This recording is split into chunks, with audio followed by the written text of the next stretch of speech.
সকলোকে সুপ্ৰভাত জনাইছোঁ আৰু আমাৰ পেজৰ এটি নতুন ভিডিঅ'ৰ মাজলৈ স্বাগতম জনাইছোঁ। আৰু আচলতে আজি আমি মন্দিৰত আছোঁহি, মই আৰু শুনো। মানে আজিৰ দিনটো আমাৰ কাৰণে বিৰাটেই বিশেষ, আৰু কিয়নো আজিৰ দিনটো আমাৰ বিবাহ বাৰ্ষিকীৰ দিন। 6 ডিচেম্বৰ দিনটো আচলতে আমাৰ জীৱনৰ বাবে, দুয়োৰে জীৱনৰ বাবে এটা উল্লেখযোগ্য দিন।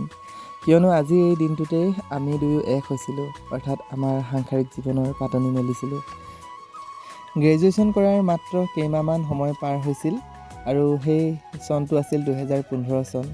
আৰু সেই 2015 চনৰ 6 ডিচেম্বৰ দিনটোতেই আমাৰ বৈবাহিক জীৱন আৰম্ভ হৈছিলে। জন্ম, মৃত্যু, বিবাহ, কপালৰ লিখন। হয়, শুনো আৰু মোৰ মাজত ভালপোৱা সম্পৰ্ক আছিল, আৰু আজিৰ দিনটোতেই আমি সাংসাৰিক জীৱনলৈ পৰিৱৰ্তন কৰিছিলোঁ। আৰু আজি আমাৰ মাজত অভিনন্দন, আমি দুটাৰ পৰা আমি তিনিটা পৰিয়াল, মা দেউতাৰ আশীৰ্বাদ আৰু জ্যেষ্ঠজনৰ আশীৰ্বাদ, লগতে শুনুৰ ঘৰখন বা আমাৰ ঘৰখন সকলোৰে মৰম চেনেহ বুটলি দিনবোৰ পাৰ কৰি আহিছোঁ।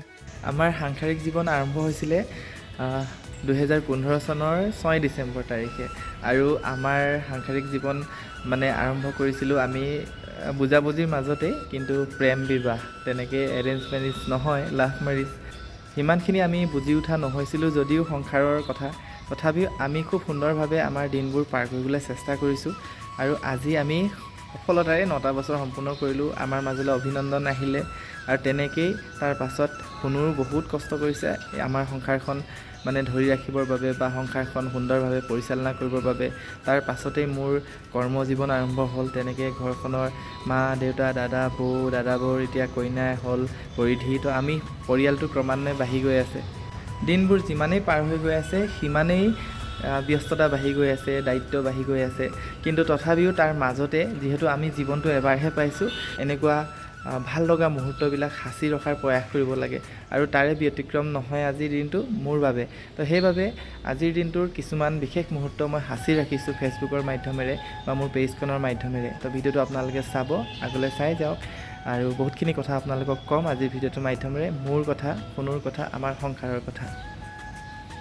আমাৰ সকলোৰে জীৱনত সুখ, দুখ, কষ্ট, ভাগৰ আৰু কৰ্মব্যস্ততা থাকেই, কিন্তু তাৰ মাজতে মই ভাবোঁ দুখবোৰৰ সন্মুখত সাহসেৰে থিয় দিব লাগে, আৰু সুখবোৰৰ মধুৰ মধুৰ মুহূৰ্তবিলাক ধৰি ৰাখি জীৱনটো উপভোগ কৰিবলৈ চেষ্টা কৰিব লাগে। আজিও মই ভাড়াঘৰত আছোঁ, ভাড়াতীয়া জীৱন, তথাও ইয়াৰ চৌপাশৰ মানুহবোৰৰ লগত সদায় মিলিজুলি থাকিবলৈ চেষ্টা কৰিছোঁ। আৰু এয়া দেখিব পাইছে মোৰ ভাড়াঘৰৰ সকলো সপৰিয়ালে, আজি আচলতে আইতা, এফালে ডাঙৰ বৌ, এফালে খুৰী, সকলোৱে মিলি আজিৰ এই মধুৰ মুহূৰ্তটো আৰু মধুৰ কৰিবলৈ চেষ্টা কৰা হৈছে। আৰু এইফালে আমাৰ এগৰাকী ভণ্টি প্ৰিয়া, এয়া এটা কেক আনিলে, আৰু এইফালেদি আমাৰ বন্ধু আৰু বান্ধৱীয়ে এটাটো আগে আনিয়ে ৰাখিছে। আৰু কি কৰিব, আৰু আজিৰ দিনটো মানে আৰু বিশেষ কৰি তুলিছে তেওঁলোকৰ উপহাৰ দুটিয়ে। আৰু এনেকৈ আজি আমাৰ এই ভাল লগা মুহূৰ্তটোৰ সাক্ষী হিচাপে আজি এই ভিডিঅ'টো মই বনাবলৈ চেষ্টা কৰিছোঁ। আপোনালোকেও আমাক আশীৰ্বাদ কৰিব যাতে আমি আহিবলগীয়া দিনবোৰত সুন্দৰভাৱে জীৱনটো উপভোগ কৰিবলৈ সক্ষম হওঁ। এনেদৰে আমাৰ বিবাহ বাৰ্ষিকীৰ দিন উদযাপন কৰাৰ অভিজ্ঞতা একেবাৰে নাছিল, আৰু এইবাৰ সকলোখিনি সুযোগ সুবিধা মিলাৰ বাবে আজিৰ এই বিশেষ মুহূৰ্তটো আৰু অকণমান বিশেষ কৰিবলৈ চেষ্টা কৰিছোঁ। আৰু আপোনালোককো কওঁ, আপোনালোকৰো এনেকুৱা ভাল লগা মুহূৰ্তবিলাক অকণমান বিশেষ কৰিবলৈ চেষ্টা কৰিবচোন, খুবেই ভাল লাগে।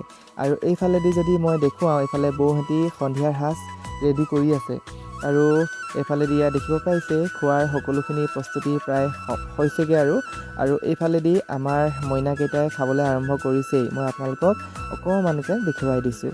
আৰু আজি আমাৰ বিবাহ বাৰ্ষিকীৰ দিনটো আমি এনেদৰে উদযাপন কৰিলোঁ, তাৰে কিছু দৃশ্যাৱলী আপোনালোকৰ মাজলৈ ভিডিঅ' আকাৰে এৰি দিলোঁ।